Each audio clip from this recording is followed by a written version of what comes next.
Bonjour à tous et bienvenue pour cette 9e vidéo de ma série de réflexions anticapitalistes où cette fois on va parler d'un cercle vicieux propre au capitalisme.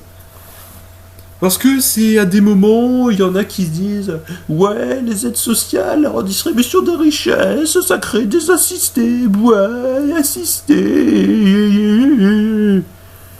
Et alors, il y en a qui pensent ça. Sauf que bon, le problème c'est qu'ils se rendent pas compte qu'il y a une couille dans leur raisonnement.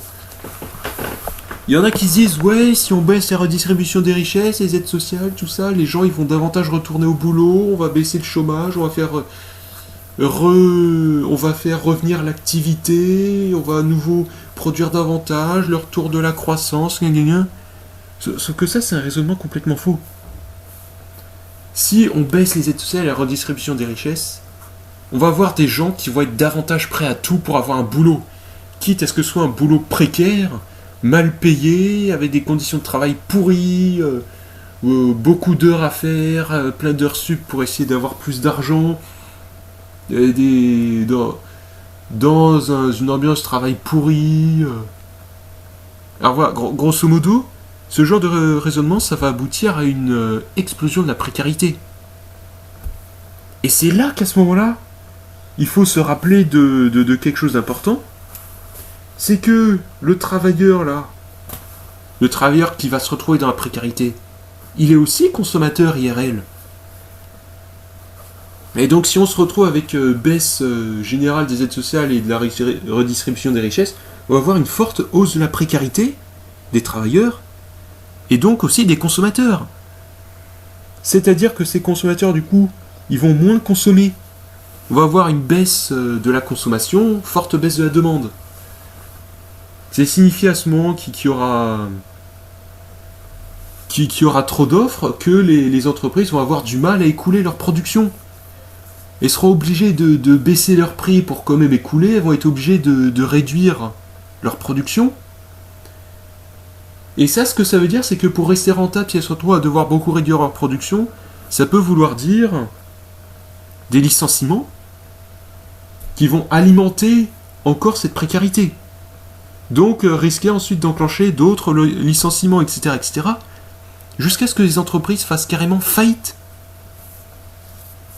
Et que cela crée une crise à force de faillite.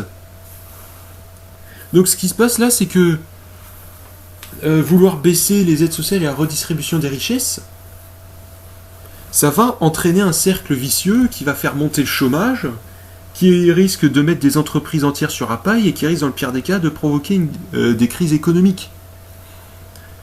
Voilà, donc cette logique austéritaire qui est demandée par certains, elle ne bénéficie même pas au final à long terme à ceux qui la demandent. Donc c'est ce qu'on peut conclure, ce cercle vicieux ne bénéficie à personne sur le long terme, même pas pour ceux qui le demandent. C'est bien sûr les travailleurs, le peuple qui va commencer à payer plein pot direct, mais les ultra riches, ultra nantis qui le demandent, ils vont aussi finir par le payer aussi. Ils risquent aussi de finir par le payer. Et c'est là qu'on se dit, pourquoi ? Pourquoi alors est-ce qu'on voit autant de politiques austéritaires ? Pourquoi est-ce qu'il y en a qui continuent à demander ces politiques austéritaires alors qu'elles ne marchent pas ?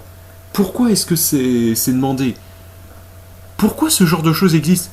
Pourquoi de manière générale, il y a des trucs comme l'obsolescence programmée, la quête de croissance,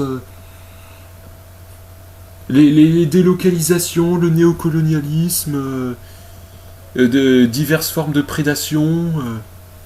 Là, on se dit pourquoi il y a tout ça ?